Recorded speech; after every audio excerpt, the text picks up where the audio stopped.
warahmatullahi wabarakatuh. Kembali lagi di channel ceritaku. Untuk kisah kali ini, saya akan coba menceritakan sebuah kisah horor yang berjudul Misteri Rumah Kontrakan Tanpa Pemilik. Dan sebelum kita lanjut ke ceritanya, tekan dulu tombol like video ini, dan jangan lupa tekan juga tombol subscribe channel ini, dan nyalakan juga lonceng notifikasinya agar tidak ketinggalan cerita-cerita lainnya dari channel ini. Dan buat teman-teman yang pengen membaca langsung ceritanya, nanti silahkan saja kunjungi linknya yang nanti akan saya sertakan di kolom deskripsi. Dan seperti apa untuk lanjutan dari kisah ini, langsung saja kita masuk ke ceritanya. Sebuah kontrakan seharusnya menjadi tempat yang nyaman. Namun berbanding terbalik dengan apa yang dialami 5 orang mahasiswa Yogyakarta. Bukan hanya gangguan, bahkan mereka tidak tahu siapa sang pemilik rumah tersebut. Cerita ini diambil dari salah seorang bernama Ilham yang menceritakan kejadian di rumah kontrakan ketika dia kuliah dahulu. Rumah ini terletak di daerah Minomartani, Sleman, tepatnya dekat dengan sebuah masjid besar di sana. Rumah itu ditempati 5 orang, yaitu Ilham, Galih, Asa, Dimas, dan Bobi. Awalnya mereka tidak berencana untuk mengontrak bersama. Namun saat itu, Ilham bertemu salah satu seniornya dan menawarkan rumah yang besar dengan harga yang miring. Ilham yang sebelumnya sudah mengetahui rumah itu, tanpa pikir panjang, mengajak keempat temannya dan sepakat untuk menghuni rumah kontrakan itu. Murah banget rumahnya, di bawah 15 juta kok. Ya sudahlah, gas, jawab Ilham ketika ditanya memilih rumah itu. Rumah ini terdiri dari 2 lantai dengan rooftop yang lebar di atasnya. Terdiri dari 5 kamar, dapur di tengah rumah, dan 2 kamar mandi. Di depan rumah terdapat pohon mangga, dan tepat di seberang terdapat lapangan basket yang sudah terbengkalai. Saat Ilham mencoba mengecek rumah bersama kelima temannya, salah satu temannya bernama Galih sempat ragu dengan rumah itu karena menganggap rumah itu singgup dan tidak terurus. Memang rumah itu bisa dianggap rumah tua. Di dalamnya terdapat meja makan tua berwarna hitam, dan di ruang tamu dihiasi ornamen lukisan bergambar harimau, dan sebuah lemari besar dengan cermin besar beserta beberapa buku lawas yang dipajang di dalamnya. Di luar rumah, tepatnya di teras, dan jalan dihiasi dedaunan mangga yang berserakan di sekitar rumah. Walaupun awalnya Galih sempat ragu, namun karena harga rumah yang cukup murah saat itu membuat rasa ragu itu hilang dengan sendirinya. Singkatnya, ketika mereka melakukan pindahan dan mengisi rumah itu, biasanya eksistensi gaib akan terasa ketika kita sudah berada di tempat itu cukup lama. Apalagi tujuan kita adalah ingin menghuni tempat itu untuk beberapa lama. Namun itu tidak dirasakan Ilham dan lain-lain. Di saat pagi hari, mereka pindahan dan mengisi rumah. Tepat sore hari, awal mereka mengalami gesekan gaib. Saat mereka membagi tugas untuk membeli peralatan dan beberapa kebutuhan kontrakan, Ilham dan Dimas membeli sapu, lap, pel, dan ember. Sedangkan Galih dan Bobi membeli beberapa lampu dan cat rumah. Otomatis hanya ada Asa di rumah sendirian. Sembari menunggu, Asa pergi ke toilet untuk membuang hajat. Tak lama berselang, pintu kamar mandi digedor sebanyak 3 kali. Dok, dok, dok. Woi, bentar woi, masih berak ini, teriak Asa dari dalam kamar mandi. Tak lama, suara terdengar lagi. Dok, dok, dok. Ditambah dengan pintu kamar mandi yang seperti didorong kuat dari arah luar. Hei, ngapain sih? Bentar, belum selesai nih. Awalnya Asa mengira itu adalah teman-temannya lain yang jahil. Namun ketika dia keluar dari kamar mandi, Asa tidak melihat satupun dari temannya di dalam rumah. Asa kebingungan dan mencoba naik ke lantai 2, dan kemudian melihat seluruh isi kamar untuk mengecek siapa yang menggedor pintu kamar mandi. Dan benar saja, tidak ada seorang pun di dalam rumah. Beberapa menit kemudian, terdengar suara motor yang dipakai Ilham dan Dimas. Asa yang mendengar suara motor seketika berlari keluar rumah dan bertanya kepada Ilham. "Ham, kamu tadi udah balik, terus pulang lagi?" tanya Asa dengan muka bingung. "Enggak, orang aku baru balik kok," jawab Ilham dengan tegas. "Yang benar," Asa kembali meyakinkan. "Beneran, emang kenapa sih?" jawab Ilham penuh dengan keyakinan bahwa memang baru saja pulang. "Tadi pas aku boker ada yang menggedor sama dorong pintu kamar mandi." Asa menjelaskan kejadian di kamar mandi. Gali sama Bobby paling. Dari percakapan mereka berdua, muncul dugaan bahwa Gali dan Bobby adalah orang yang menjahili Asa pada waktu itu. Asa masih berpikir positif bahwa itu adalah ulah Gali dan Bobby karena mereka berdua dikenal dengan kejahilan yang sering dilakukan. Berjalan beberapa menit, sepulangnya Gali dan Bobby, Asa langsung menanyakan siapa di antara mereka berdua yang menggedor pintu kamar mandi. Namun Gali dan Bobby menyangkal tujuan Asa karena mereka tidak pulang ke kontrakan karena setelah membeli lampu dan cat rumah. Karena dari penjelasan Gali dan Bobby, mereka sempat makan di Burjo yang ada di dekat dengan kontrakan. Memang saat itu tidak tahu menahu siapakah yang menggedor pintu kamar mandi, karena dalam logika Asa yang menggedor adalah manusia, karena dia sempat melihat pintu kamar mandi yang terbuat dari plastik itu seperti didorong dari luar. Asa belum berpikir itu adalah gangguan dari makhluk yang ada di sana. Bahkan Ilham mencoba meyakinkan kepada Asa bahwa itu Gali atau Bobby yang melakukan itu, karena kejahilan yang sering mereka lakukan.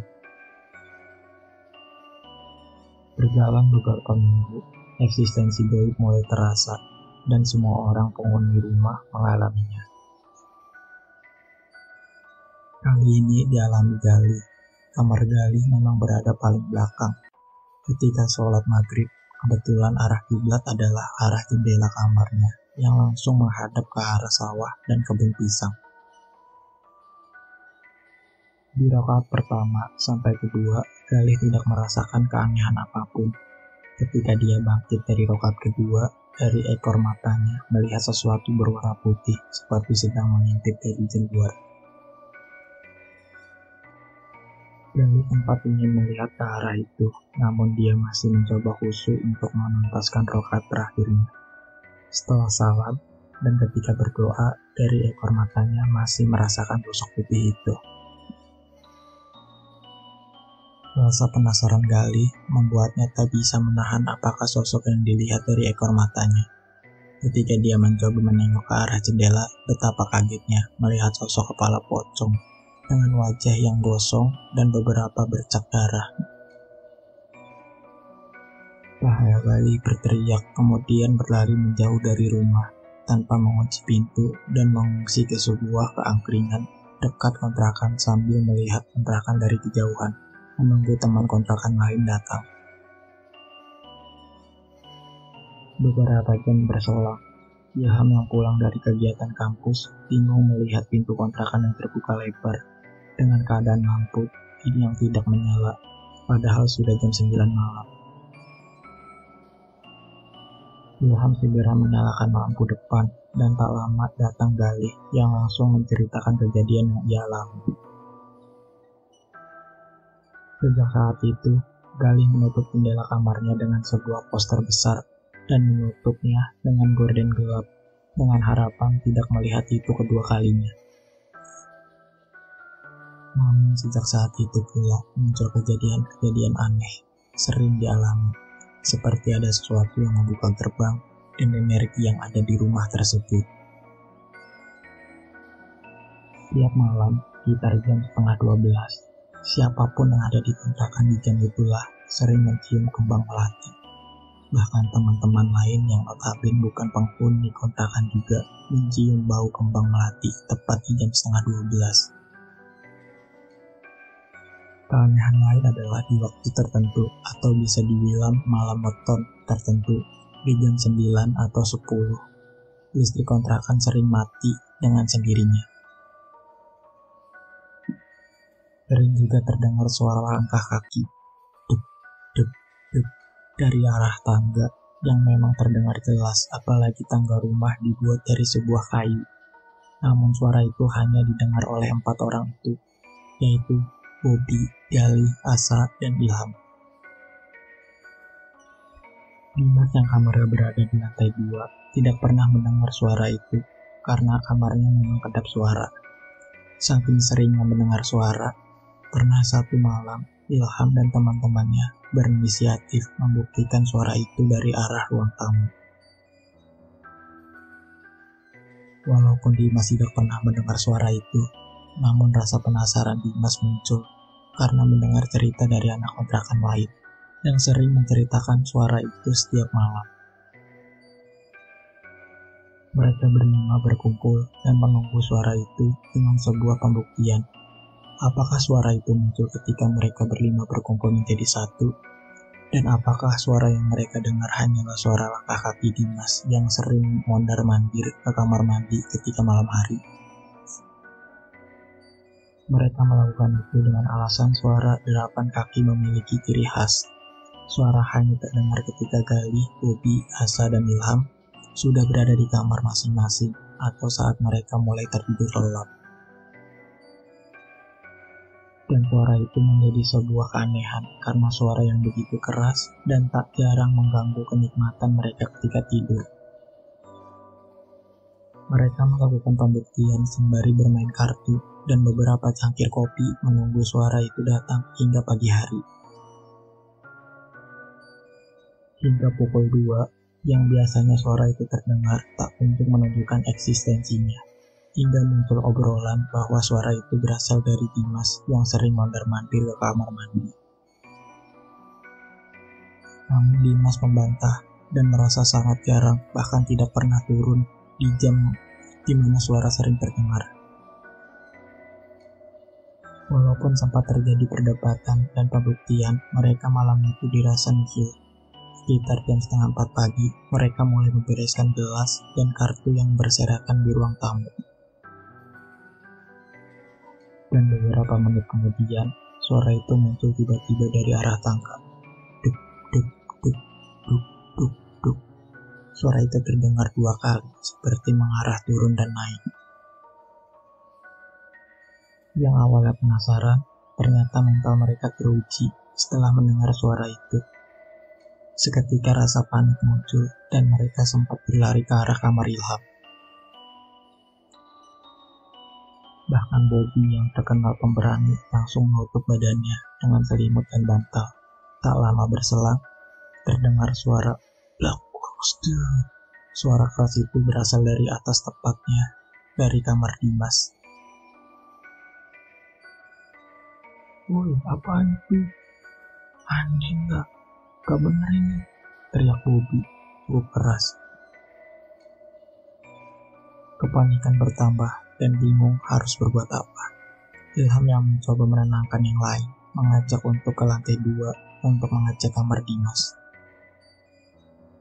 Akhirnya yang lain mengiyakan dan berbaris menuju lantai 2 dengan Ilham berada di depan, Bobby, Asa, Dimas, dan Galih berada di belakangnya. Mereka berjalan perlahan dan penuh hati-hati menuju lantai atas sembari diselimuti rasa was-was karena takut ada kejutan suara ataupun sosok yang akan muncul dari balik kegelapan. Langkah kaki mereka sempat berhenti ketika mendengar suara seruk-seruk dari arah kamar Dimas. Beberapa detik kemudian,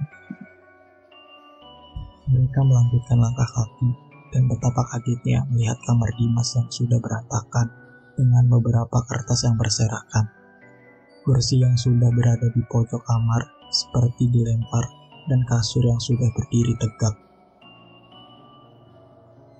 Entah apa yang dirasakan mereka saat itu. Mereka hanya bisa terkagum, walaupun diselimuti rasa takut ketika melihat kamar Dimas sudah berantakan. Ilham sempat masuk ke dalam kamar untuk mengecek keadaan. Tidak ada tanda manusia, apalagi jendela kamar yang Dimas yang terkunci rapat dari dalam. Bobby sempat melontarkan kata itu adalah ulas seekor kucing, tapi logikanya bagaimana bisa seekor kucing melempar kursi dan membalikan sebuah kasur besar? Masih menjadi pertanyaan, sosok apa yang sebenarnya mampu memporak-porandakan kamar Dimas. Dari kejadian itu, di malam selanjutnya, mereka tidak berani tidur sendirian dan selalu tidur bersama di ruang tamu selama beberapa hari. Karena kejadian yang semakin di luar nalar, Ilham sempat mengundang seorang paranormal untuk membantunya agar tidak ada teror lagi di rumah kontrakan.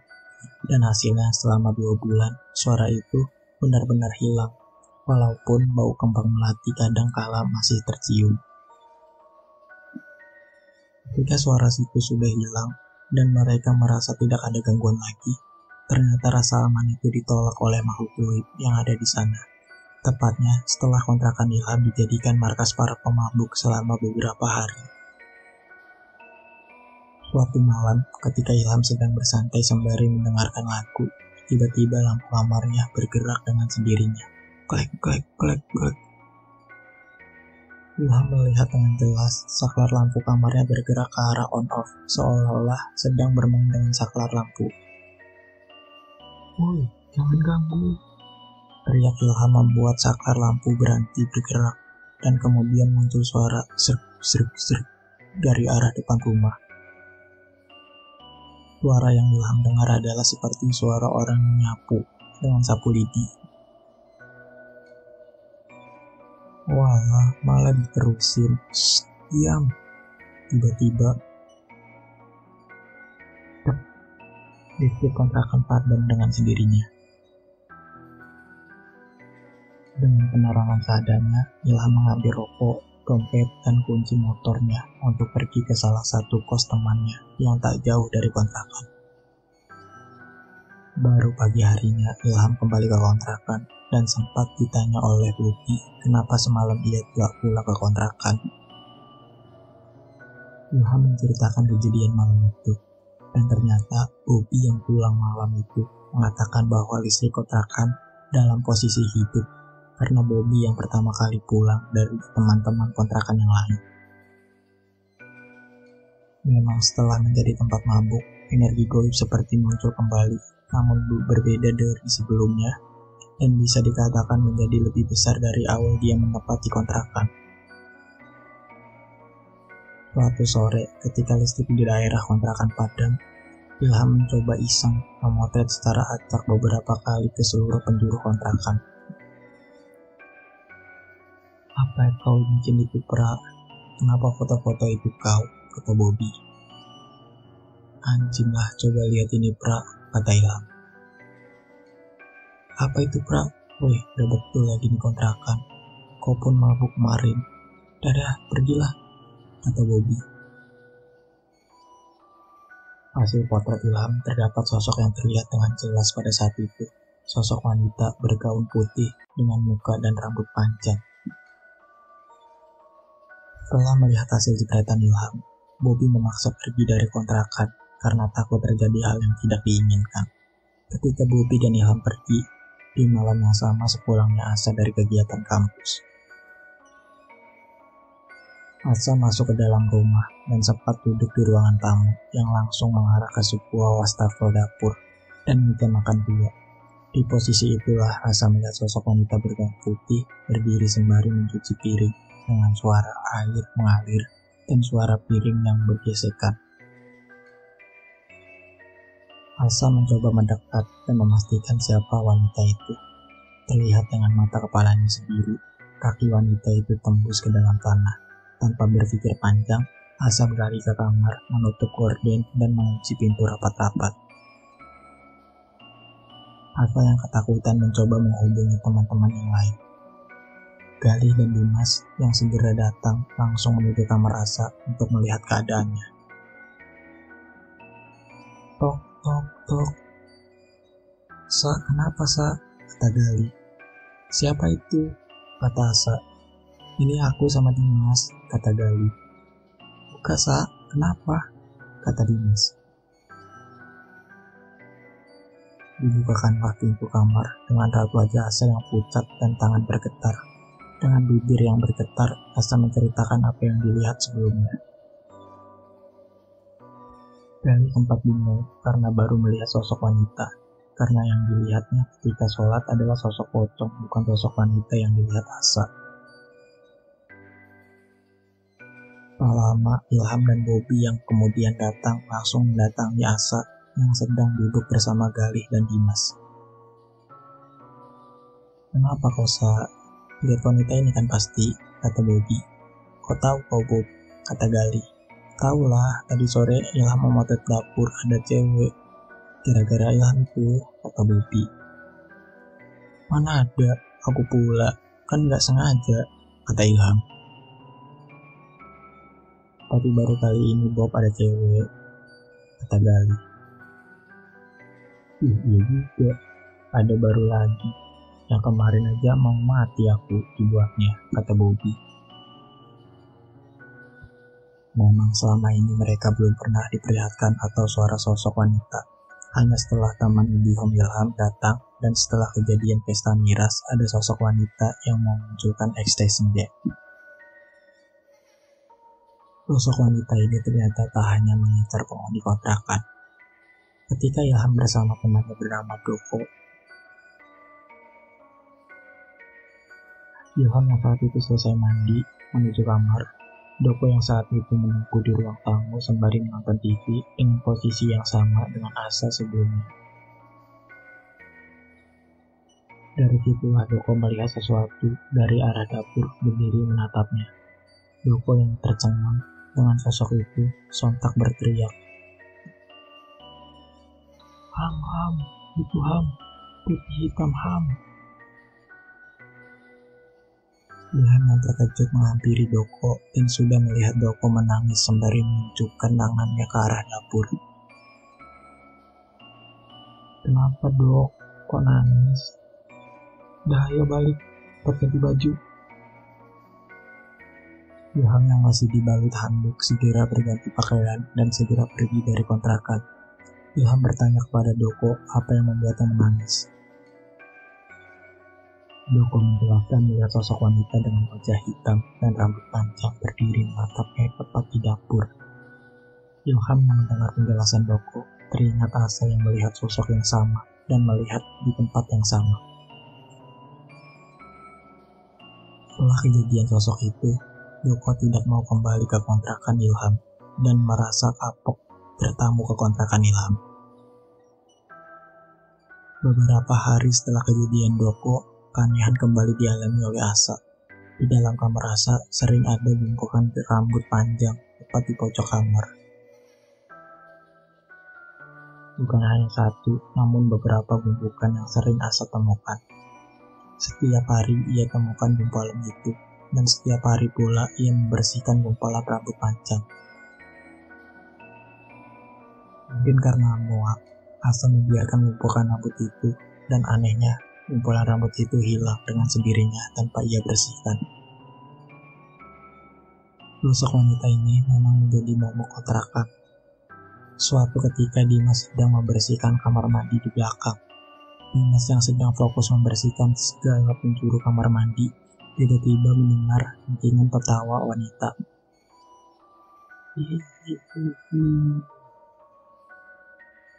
Dimas yang merasakan merinding hebat mencoba tenang, kemudian segera membereskan alatnya, dan ketika dia membelakangi ke kamar mandi, tiba-tiba ada sebuah guyuran air yang menghantam punggungnya.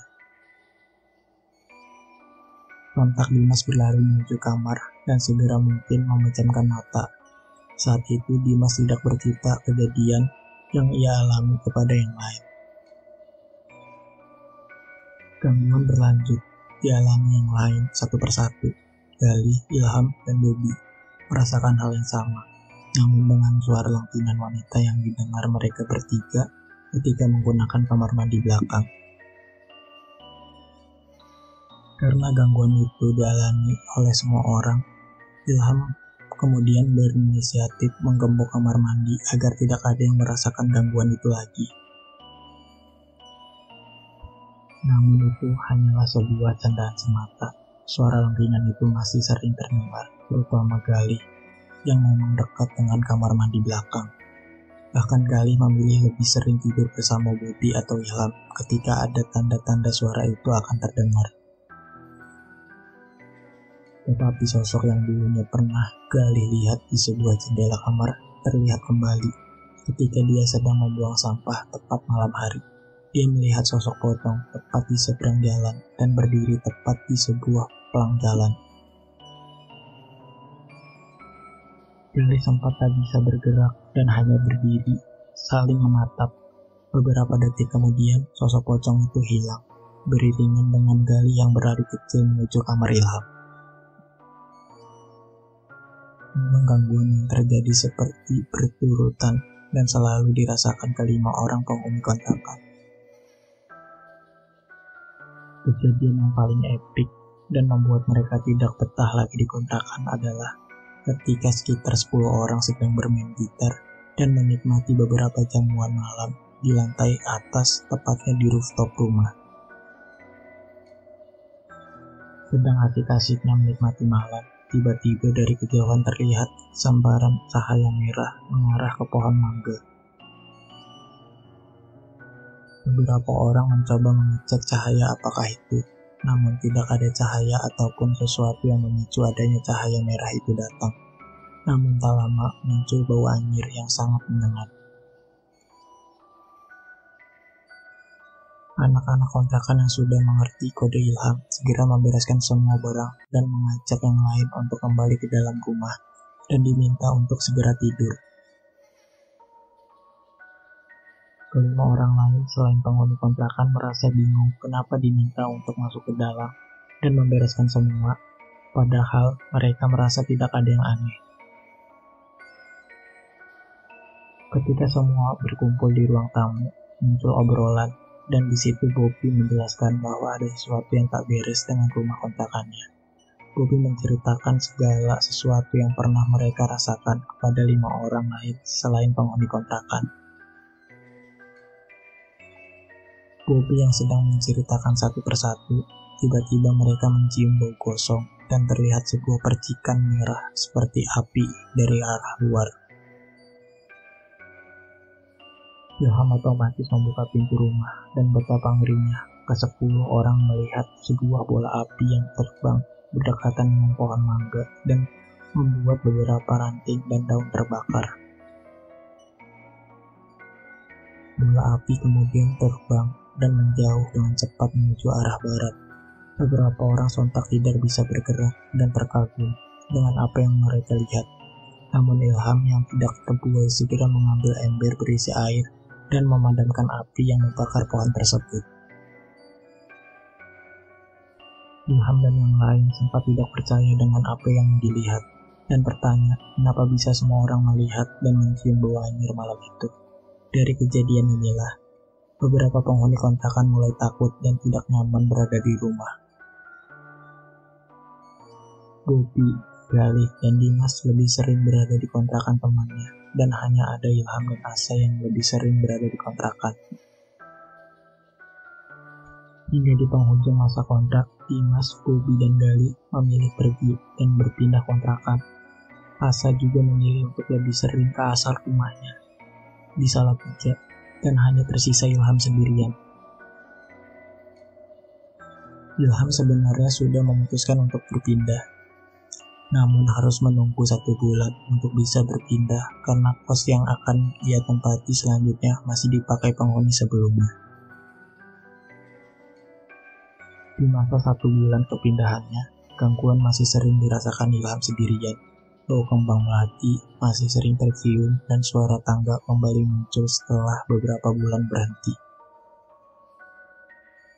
Bahkan lampu yang berada di antara ruang tamu dan dapur selalu mati walaupun sudah diganti beberapa kali dengan lampu baru. Suatu hari, beberapa adik kelas Ilham semasa SMA datang dan menginap di kontrakan. Malam hari sekitar jam 12 malam, adik kelas Ilham mendengar suara orang mencuci dan mandi di kamar mandi belakang, padahal hanya tinggal Ilham seorang, apalagi kamar mandi belakang sudah digembok sejak beberapa bulan lalu. Dari awal memang Ilham sudah menduga ada yang sudah tidak beres dengan kontrakan itu. Ketika ia ditawari melanjutkan kontrakan yang sebelumnya dipakai oleh seniornya, Ilham sempat bertanya kenapa seniornya berpindah kontrakan. Seniornya beralasan ingin berpindah yang lebih dekat dengan kampus, padahal sebelumnya senior yang lain dan kebetulan satu kontrakan bercerita mendapat kontrakan baru yang tak jauh dari kontrakan Ilham. Kejanggalan lain adalah ketika ada masalah dengan kontrakan seperti kerusakan rumah dan air yang mati, Ilham diminta untuk menghubungi seniornya, namun bukan menghubungi pemilik rumah, dengan alasan pemilik rumah hanya percaya dengan seniornya. Bahkan Ilham menjelaskan belum pernah bertatap muka dengan pemilik rumah. Dia bahkan tak tahu siapa pemilik rumah dan tak tahu uang yang dibayarkannya dulu apakah sampai ke tangan pemilik rumah karena ia membayar kepada seniornya. Bobby juga pernah bercerita kepada Ilham ketika ia berbincang dengan tetangga. Tetangga rumah itu tidak tahu pemilik rumah sebenarnya, dan sepengetahuan tetangga, sebelum dipakai mahasiswa rumah itu dulu dipakai oleh Kasturi selama beberapa tahun dan tidak pernah terurus. Kesaksian tetangga itu juga mengatakan dulunya di samping rumah sering menemukan bungkusan penuh dengan bunga dan beberapa bekas dupa yang mungkin dipakai oleh Kasturi melakukan sesuatu. Kasturi itu tidak pernah bertegur sapa dan tidak tahu menahu kapan angkat kaki dari rumah itu. Ketidaktahuan Ilham tentang siapa sang pemilik rumah menjadi pertanyaan besar dalam benaknya. Pertanyaan yang lain adalah apakah gangguan yang ia rasakan juga dirasakan oleh seniornya. Dengan alasan itulah kenapa seniornya menawarkan rumah kontrakan itu kepadanya. Apakah ada sesuatu yang besar di rumah tersebut dengan kejanggalan-kejanggalan yang dialami Ilham dan keempat temannya seperti tidak pernah berhenti dan meneror mereka satu persatu. Sampai saat ini Ilham belum menemukan jawaban siapa pemilik rumah itu. Bahkan ketika ia bertemu seniornya yang menawarkan rumah itu, sang senior seperti menyembunyikan siapa sang pemilik rumah sebenarnya. Walaupun teka-teki soal siapa pemilik rumah masih menjadi misteri, akan tetapi Ilham menduga memang ada sesuatu yang aneh dengan rumah tersebut. Dari awal dia menempati rumah tersebut, ada satu kamar yang sama sekali tidak boleh dibuka. Lokasi kamar berada di garasi depan dan berada di paling ujung. Ilham sempat bertanya dengan salah seorang seniornya, dan dia hanya berkata bahwa kamar itu memang sudah dalam keadaan tertutup sejak sang senior menempati rumah itu. Ilham juga menceritakan bahwa barang sang pemilik rumah itu bisa dianggap adalah barang-barang kuno. Dari meja, karpet, lemari, hingga lukisan bergambar harimau yang menjadi sesuatu yang cukup aneh, apalagi lukisan bergambar harimau yang bisa dibilang punya daya tarik tersendiri. Ditambah lemari yang diisi dengan buku bacaan kuno yang terkunci rapat, Ilham yang pernah mencoba membuka seolah-olah tidak berani karena takut buku itu adalah privasi dari pemilik rumah. Keanehan lain yang masih Ilham ingat sampai saat ini adalah ketika Ilham dan Dalih berinisiatif untuk mengunjungi Pak RT setelah 4 bulan menghuni rumah itu. Pak Pak RT yang rumahnya berjarak 4 rumah dari kontrakan sempat terkejut karena selama ini dia tak tahu jika rumah yang Ilham tepati dihuni oleh manusia. Karena Pak RT sendiri mengira rumah itu kosong, bahkan tidak tahu menahu jika sudah dihuni oleh mahasiswa 2 tahun belakang. Yalah, saya kira itu rumah kosong, Mas. Saya malah baru tahu itu dikontrakan, kata Pak RT. Ilham saat itu mengira itu hanyalah sebuah candaan semata. Namun ketika Ilham pergi dari rumah tersebut, sempat terbesit di pikirannya bahwa sebenarnya warga juga sudah tahu cerita di balik rumah yang ia tempati dahulu. Memang semua masih menjadi sebuah pertanyaan, dan kabarnya sekarang rumah tersebut sudah tidak ditempati alias kosong sejak bulan Desember 2019. Menarik dikulik sebenarnya bagaimana reaksi makhluk yang ada di sana bila mana ditempati oleh manusia lagi. Dengan kejadian yang dialami Ilham saat itu, ditambah lagi sekarang rumah itu tidak ditempati hampir 2 tahun. Oke teman-teman, sampai di sini dulu ceritanya. Nantikan kelanjutan ceritanya di video berikutnya.